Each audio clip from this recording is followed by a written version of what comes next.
Hello दोस्तों, कैसे हो। मैं कपिल पुरोहित आपके अपने YouTube channel POS power of science पर हार्दिक स्वागत करता हूं। भाई बहन के इस पवित्र त्योहार POS की तरफ से आप सभी दोस्तों को बहुत बहुत शुभकामनाएं। हंसते रहो, मस्त रहो, पढ़ते रहो। दोस्तों, आज हम बात करने वाले हैं कि गोलीय दर्पण से प्रतिबिंब किस प्रकार से बनते हैं। हमने इससे पहले पढ़ा था कि समतल दर्पण क्या होता है, समतल दर्पण से प्रतिबिंब कैसे बनते हैं। लेकिन इससे पहले मैं एक पॉइंट पर बात करना चाहता हूं कि एक स्टूडेंट का कमेंट था कि सर हम मेहनत करते हैं लेकिन चीज़ें याद नहीं होती। हम क्वेश्चन को पढ़ते हैं, थ्योरी को पढ़ते हैं, लेकिन वो याद नहीं होती। दोस्तों, मेहनत भी दो प्रकार से होती है, क्योंकि मेहनत घोड़ा भी करता है और मेहनत गधा भी करता है। अब बोलोगे सर आप कहाँ तुलना कर रहे हो। अरे तुलना सही है। सुबह से लेकर शाम तक जो गधा होता है वो अपने मालिक के साथ मेहनत करता रहता है, फिर भी कितना रुपया बनता है, 500 से 1000 रुपये बना पाता है उसका मालिक। लेकिन एक घोड़ा होता है, देख लो, 1 घंटे जाता है किसी शादी के अंदर तो कम से कम 2100 रुपये, 5100 रुपये इतना कमा के ले आता है, क्योंकि मेहनत वो भी कर रहा है, गधा इससे ज़्यादा मेहनत कर रहा है। अब कई बोलेंगे सर आप बोल रहे हो गधे की कीमत नहीं, कीमत गधों की भी है। अरे गधों की भी कीमत होती है और गधे का भी मेला लगता है। कहाँ पर? जयपुर में। हाँ, अपने जयपुर में, रंग रंगीले जयपुर में गधों का भी मेला लगता है। लेकिन दोस्तों, कहने का मतलब यह है कि जो मेहनत कर रहे हो तुम वो एक सही तरीके से करो। सही प्रोसेस से अगर काम नहीं करोगे, सही दिशा में अगर काम नहीं करोगे तो आप लक्ष्य को हासिल नहीं कर पाओगे। इसीलिए मैं आपको बोल रहा हूँ कि आप मेरे साथ जुड़े रहिए, मैं आपको एक सही प्रोसेस से अपने लक्ष्य तक पहुँचाऊँगा। तो दोस्तों, आज हम बात इसी टॉपिक पर करते हैं, गोलीय दर्पणों से प्रतिबिंब निर्माण। देखो दोस्तों, गोलीय दर्पण से प्रतिबिंब किस प्रकार से बनते हैं, इससे पहले हम पढ़ेंगे कि किरण आरेख के द्वारा प्रतिबिंब निर्माण। कहने का मतलब ये है कि कौन सी किरण कैसे आती है तो परावर्तन के पश्चात कहाँ से गुजरती है। तो इसमें 4 कंडीशन होती है अपने पास। अगर इन चारों कंडीशनों को अगर हम ध्यान से समझ गए तो ध्यान कर लेना, आगे हमें प्रतिबिंब बनाने में कोई दिक्कतें नहीं आती। रटना नहीं है, देखो साइंस को समझना है। ये सब्जेक्ट ऐसा है जो समझने वाला है, रटने वाला नहीं। कुछ स्टूडेंट होते हैं जो रटते हैं, रटने वाले कभी इसमें सक्सेस नहीं हो सकते। अरे रटा और कितना रट सकता है, तो रटने वाले से बस की बात नहीं होती है। तो ध्यान करें दोस्तों। चलो अब बात करते हैं। पहला है किरण आरेख द्वारा प्रतिबिंब निर्माण में 1 नंबर। सबसे पहले क्या होता है, यदि कोई प्रकाश किरण मुख्य अक्ष के समांतर आती है, प्रकाश किरण मुख्य अक्ष के समांतर आती है तो परावर्तन के पश्चात अवतल दर्पण के मुख्य फोकस बिंदु से होकर गुजर जाती है। देख लो, ये मुख्य अक्ष के समांतर आ रही थी तो यहाँ से परावर्तन हुआ और कहाँ से गुजर गई, मुख्य फोकस बिंदु से। लेकिन उत्तल दर्पण में देखो मुख्य अक्ष के समांतर आ रही है। अब आप सबको पता है अवतल दर्पण में आर पार नहीं जा सकता, क्योंकि दर्पण है ये एक तरफ पॉलिश की हुई है, तो ये इधर जाएगी प्रकाश में। लेकिन यहाँ पर तो कोई मुख्य फोकस बिंदु होता ही नहीं है। लेकिन यहाँ पर कोई व्यक्ति होगा ना, उसको ये प्रकाश किरण कहाँ से आती हुई प्रतीत होती है, इस मुख्य फोकस बिंदु से आती हुई प्रतीत होती है। तो पहली कंडीशन ध्यान रखना, अवतल दर्पण की बात करें तो समांतर प्रकाश किरण परावर्तन के पश्चात कहाँ से गुजरेगी, मुख्य फोकस बिंदु से, और उत्तल दर्पण के मुख्य फोकस बिंदु से आती हुई प्रतीत होती है। तो ये लाइन मैंने यहाँ पर लिखवाई है कि मुख्य अक्ष के समांतर आपतित प्रकाश किरण परावर्तन के पश्चात अवतल दर्पण के मुख्य फोकस बिंदु से होकर तथा उत्तल दर्पण के मुख्य फोकस बिंदु से आती हुई प्रतीत होती है। तो पहला केस ये है, हमें बस इतना सा ध्यान रखना है, यदि कोई मुख्य अक्ष के समांतर प्रकाश किरण हम जाते हैं तो मुख्य फोकस बिंदु से होती हुई जानी चाहिए, या उत्तल दर्पण में मुख्य फोकस बिंदु से आती हुई प्रतीत होनी चाहिए। अब देखो 2 नंबर। दूसरा ये है इसी का विपरीत, और कुछ नहीं किया। इसमें देखो समांतर आ रही थी, मुख्य फोकस बिंदु से जा रही थी ना। अब की बार क्या करेंगे, मुख्य फोकस बिंदु से लाएंगे तो कहाँ से गुजर जाएगी, मुख्य अक्ष के समांतर। ये आपस में एक दूसरे की एंटी है, एक दूसरे के विपरीत है और कुछ नहीं है। देख लो, ये है अवतल दर्पण, तो अवतल दर्पण में मुख्य फोकस बिंदु से आ रही प्रकाश को, परावर्तन के पश्चात क्या हो जाएगी, मुख्य अक्ष के समांतर। ऐसे इसमें देखो मुख्य फोकस बिंदु की ओर जा रही है देखने में लग रहा है कि कहां पर जाएगी, ये मुख्य फोकस है बिंदु से, लेकिन परावर्तन के पश्चात क्या हो जाएगा, ये मुख्य अक्ष के समांतर हो जाएगी। तो ये तो है उत्तल और ये है अवतल दर्पण। दोनों के लिए ध्यान से समझना।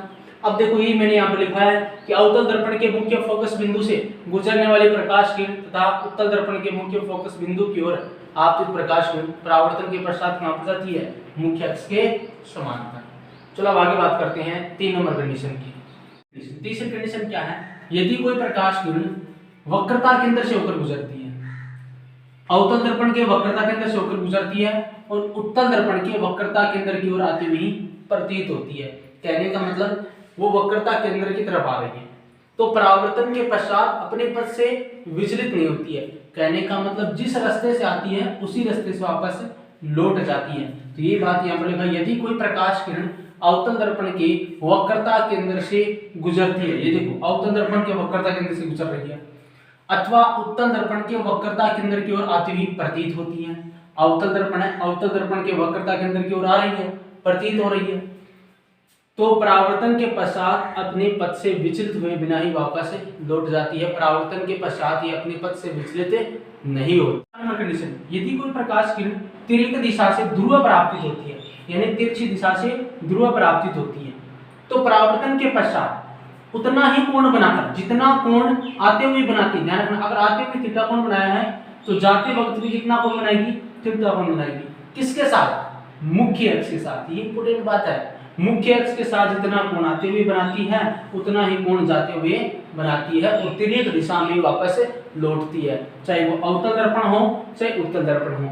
वापस समझ जाना एक बार कि यदि कोई प्रकाश किरण तिर्यक दिशा से मुख्य अक्ष प्राप्त होती है तो परावर्तन के पश्चात मुख्य अक्ष की तिर्यक दिशा से वापस लौट जाती है, जितना कोण आते हुए बनाती है उतना ही कोण जाते हुए बनाती है। तो ये बात यहाँ पर, यदि कोई प्रकाश किरण ध्रुव पर तिर्यक दिशा से आपतित होती है, देखो तिरछी दिशा से आपतित हो रही है, तो परावर्तन के पश्चात मुख्य अक्ष के साथ उतना कोण बनाकर लौट जाती है, उतना कोण बनाकर लौट जाती है जितना मुख्य अक्ष के साथ आती हुई बनाती है। अगर यहाँ पर 30 डिग्री बनाया इसने आते हुए, तो मुख्य अक्ष के साथ वापस में कितना डिग्री कोण बनाएगी, 30 डिग्री का, क्योंकि परावर्तन का दूसरा नियम आपतन कोण सदैव परावर्तन कोण के बराबर होता है। चलो अब आगे पढ़ते हैं कि अवतल दर्पण से प्रतिबिंब कैसे बनते हैं। इनकी 6 कंडीशन होती है, 6 स्थितियां होती है, तो वह 6 स्थितियों पर विचार करेंगे। फिर उत्तल दर्पण की 2 स्थितियां होती है उन पर, फिर अवतल और उत्तल दर्पण का यूज कहाँ पर होता है, उपयोग कहाँ पर होता है। चलो आगे करते हैं कवर। प्रतिबिंब निर्माण मैंने अभी आपको बताया कि 6 कंडीशन होती है, 6 कंडीशन को मैंने बोर्ड पर एक साथ लिखा है। देखो कोई भी प्रतिबिंब बनता है उसके लिए, किसी बिंब का जो प्रतिबिंब बनाता है तो उसके लिए 4 चीजें लिखनी बहुत जरूरी होती है। पहली कि बिंब कहाँ पर रखा है, यानी वस्तु कहाँ पर है। दूसरी, प्रतिबिंब कहाँ पर बन रहा है, उसकी इमेज बन कहाँ पर रही है, तो वो स्थिति होती है कि बिंब की स्थिति, और दूसरी प्रतिबिंब की स्थिति। तीसरी बात पूछ जाती है प्रतिबिंब की प्रकृति, यानी प्रतिबिंब है कैसा, काल्पनिक है यानी आभासी है, या वास्तव में बन रहा है, वास्तविक है, सीधा है या उल्टा है। बात समझ में आ रही है? हाँ, व्यक्तिगत प्रतिबिंब सीधा बन रहा है या टांग ऊपर उल्टा बन रहा है। तो इस प्रकार से हम यहाँ पर देखेंगे कि किस प्रकार का प्रतिबिंब बन रहा है, उसकी प्रकृति। फिर बात आती है साइज की, आकार की, यानी आकार कैसा है। अगर मान लो कोई पतलू गड्ढा है, उसका प्रतिबिंब बन रहा है मोटू, यानी मोटा बन रहा है, या ऐसे कहने का मतलब है कि बड़ा बन रहा है, छोटा बन रहा है। इस प्रकार से अभी हिंदी में देखेंगे, देखो ध्यान से। पहली स्थिति होती है कि बिंब कहां पर हो, अनंत पर। कहने अनंत का मतलब होता है दोस्तों, जहां से हमें वस्तुएं दिखाई नहीं दे रही है, केवल वस्तु से प्रकाश आ रहा है, और वो भी कैसा प्रकाश, मुख्य अक्ष के समांतर। मुख्य अक्ष कैसा आ रहा है, समांतर। और आप सबको पता है मुख्य अक्ष के जब समांतर प्रकाश आता है तो परावर्तन के पश्चात कहां से गुजरता है, मुख्य फोकस से बिंदु से। तो ये पहले से मैंने रेखा खींच रखी थी। और दूसरी ये देख लो, यदि दोनों ये प्रकाश की कहां पर मिल रही है, मुख्य फोकस बिंदु पर, तो प्रतिबिंब भी कहां पर बनेगा, मुख्य फोकस बिंदु पर। अब ध्यान से समझो बातों को, जहां पर 2 रेखाएं कम से कम आपस में परावर्तन के पश्चात मिलती है वहां पर बनता है प्रतिबिंब। अगर रियल में रेखाएं मिल रही है तो वास्तविक बनेगा प्रतिबिंब, अगर रियल में नहीं मिल रही तो कैसा, आभासी बनता है। और जो वास्तविक होता है दोस्तों वो हमेशा उल्टा होता है, याद रखना, जो वास्तविक होता है वो हमेशा कैसा होता है, उल्टा, और जो आभासी बनता है वो हमेशा कैसा बनता है, सीधा बनता है। तो देखो इसके अंदर बिंब की स्थिति कहां पर है, अनंत पर, तो प्रतिबिंब कहां पर बना, F पर, कहां पर बना, F पर। ध्यान से देखो दोनों आपस में F पर टकरा रही है, तो जहां पर टकरा रही है वहां पर प्रकृति वास्तव में किरण टकरा रही है कि नहीं टकरा रही, परावर्तन के पश्चात टकरा रही ना, इसका मतलब प्रतिबिंब कैसा है, वास्तविक है। कैसा है, वास्तविक। अभी मैंने समझाया जो वास्तविक होता है वो कैसा होता है, उल्टा होता है, जो वास्तविक होता है वो कैसा होता है, उल्टा। तीसरी बात, प्रतिबिंब का आकार। अब इसमें आकार देख लो, एकदम बिंदु जितना, मुख्य अक्ष से देखना हमें आकार, तो कैसा है, बिंदु साइज या बिंदुवत। कैसा है, बिंदु साइज या बिंदुवत। बात समझ में आ गई। बिंब की स्थिति अनंत पर, प्रतिबिंब की स्थिति F पर, प्रतिबिंब की प्रकृति वास्तविक उल्टा, आकार बिंदुवत। चलो दूसरी कंडीशन बात। अब देखो धीरे धीरे हम बिंब को आगे किसका आएंगे। अब बिंब कहां पर है, अनंत पर नहीं है अबकी बात, अनंत से थोड़ा आगे, यानी अब हमें दिखाई दे रहा है लेकिन C से परे, वक्रता केंद्र से क्या है, दूर है, C से परे। तो बिंब की स्थिति कहां हुई, C से परे। अब वही है अपने पास, मैंने अभी आपको समझाई चार किरण, एक तो जो मुख्य अक्ष के समांतर आती है, तो परावर्तन के पश्चात कहां से गुजरती है, मुख्य फोकस है बिंदु से, तो ये गुजार दी हमने। मुख्य अक्ष के समांतर आ रही है, परावर्तन के पश्चात कहां से गुजर रही है, मुख्य फोकस है बिंदु से। अब तीन केस हो रहा है आपके पास, उनमें से आप कौन सी भी कंडीशन लगा लो, आपकी इच्छा हो, कम से कम दो रेखाएं चाहिए हमें प्रतिबिंब के लिए, ध्यान रखना। तो अगर मैं इसमें कंडीशन लगाता हूं, प्रकाश किरण कहां पर जा रही है, ध्रुव पर, तिर्यक दिशा से, तो परावर्तन के पश्चात तिर्यक दिशा से वापस लौट आती है। इस लाइन को सीधा खींचना एकदम, जितना कोण आते हुए बनाती है उतना ही कोण जाते हुए बनाती है। अब बताओ प्रतिबिंब कहां पर बना, C व F के मध्य। कहां पर बना, C व F के मध्य या बीच बोल सकते हो। तो प्रतिबिंब कहां पर बन रहा है, C व F के मध्य। अब देखो प्रकृति, पहले प्रकृति की बात करता हूं, रियल में मिल रहा है नहीं मिल रहा, वास्तव में मिल रहा है ना, इसका मतलब प्रकृति कैसी है, वास्तविक है। कैसी है, वास्तविक। और जो वास्तविक होता है वो कैसा होता है, उल्टा होता है। बात समझ में आई।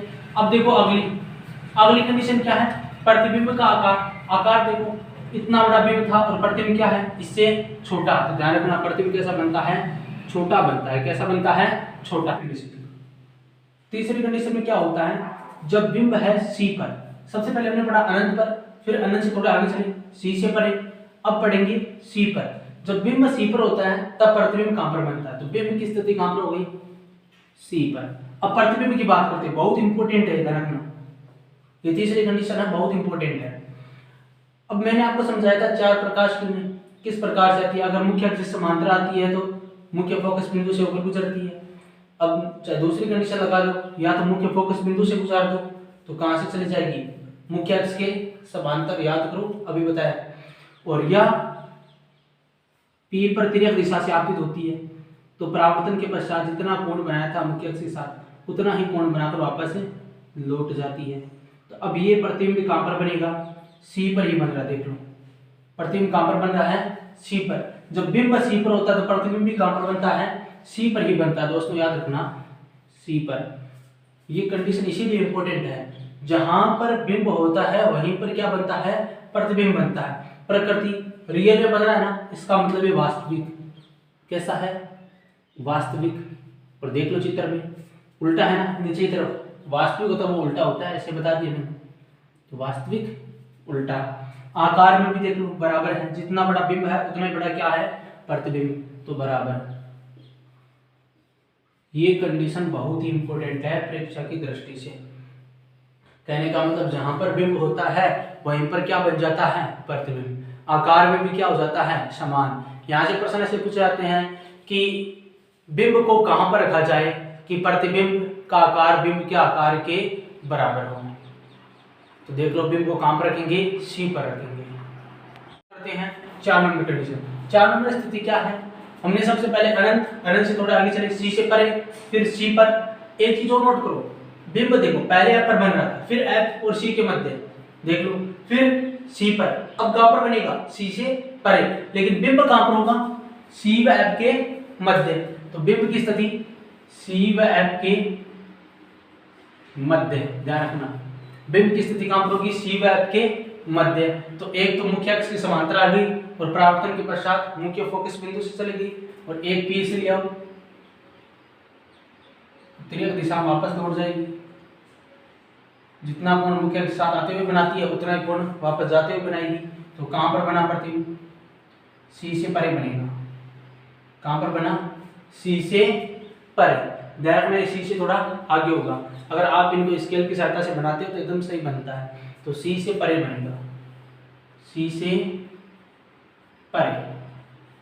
आकार में देख लो, ये इतना था, ये से क्या है, बड़ा। तो आकार में कैसा बनेगा, बड़ा, बहुत बड़ा नहीं, केवल बड़ा।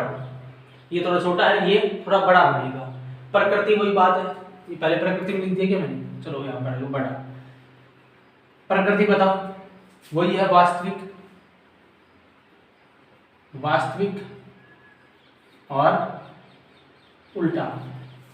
वापस वही चीज नोट करते रहना लगातार। बिंब धीरे धीरे आगे जा रहा है, प्रतिबिंब धीरे धीरे आगे खिसक रहा है। अनंत, अनंत से बिंब सी से परे, फिर सी पर, फिर सी व एफ के मध्य, अब की बार एफ पर, उसके बाद में एफ और पी के मध्य। ये तो बिंब की स्थिति है।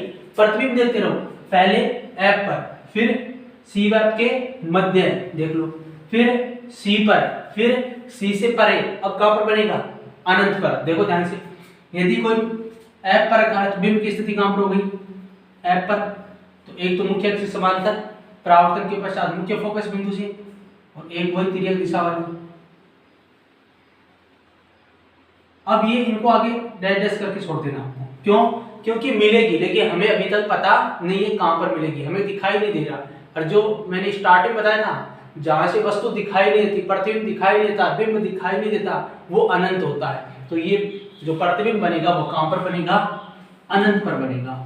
वही है प्रकृति कैसी होगी, वास्तविक और उल्टा। आकार में यहां से देखना, अगर मान लो यहां पर बनता है तो इससे तो बहुत बड़ा हो गया, इसका मतलब बहुत बड़ा, लार्ज। बात समझ में आ गई। लास्ट वाली कंडीशन, ये भी इंपॉर्टेंट कंडीशन है, ध्यान करना दोस्तों, ये दो कंडीशन सबसे इंपॉर्टेंट है।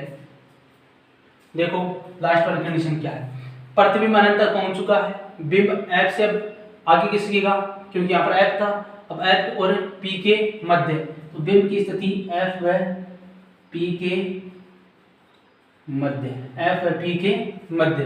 तो देखो प्रतिबिंब कहां पर बनता है, एक तो मुख्य अक्ष से समांतर लाए, परावर्तन के पश्चात कहां चलेगी, मुख्य फोकस बिंदु से, एक वापस वही पी से गुजारो। अब देखोगे यहां पर आगे जाकर कहीं मिलेगी क्या, ये तो दूर जा रही है, इसका मतलब इधर तो मिलेगी नहीं, और नहीं मिलेगी तो प्रतिबिंब नहीं बनेगा। मैंने कहा था जहां पर परावर्तन के पश्चात दो प्रकाश किरणें आपस में मिलती है वहीं पर प्रतिबिंब बनता है, लेकिन ये नहीं मिल रही, तो इनको पीछे बढ़ाओ,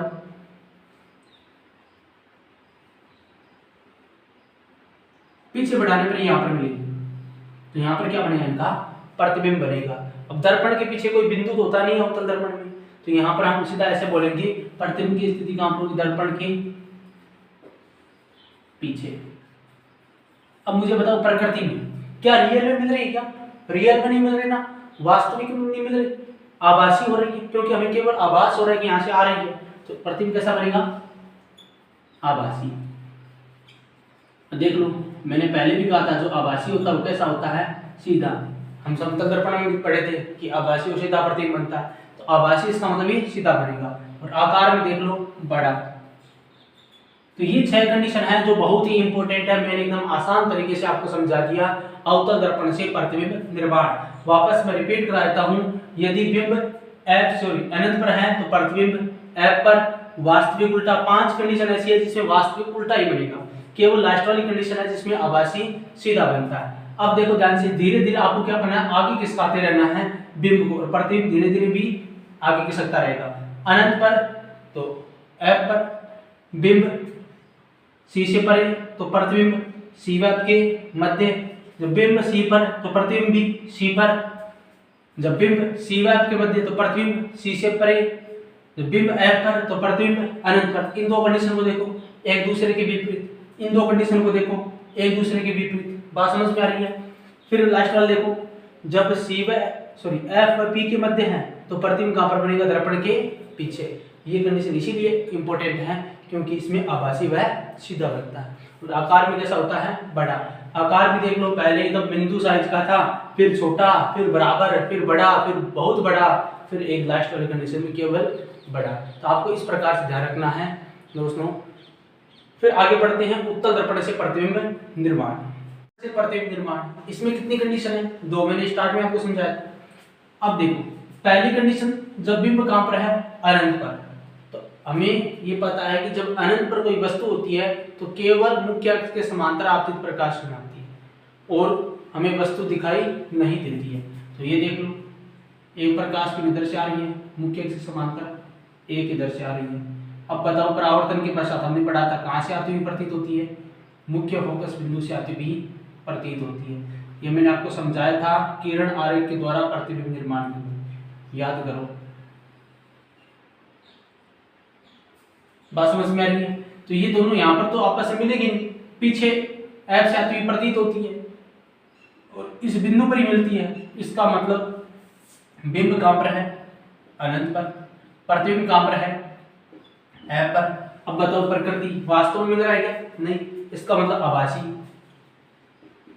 आभासी सीधा, आभासी सीधा, क्योंकि जो आभासी बनता है वो कैसा बनता है, सीधा। आकार क्या है, बिंदुवत, कोई ज्यादा कठिन नहीं है, नॉर्मल बातें, बिंदुवत।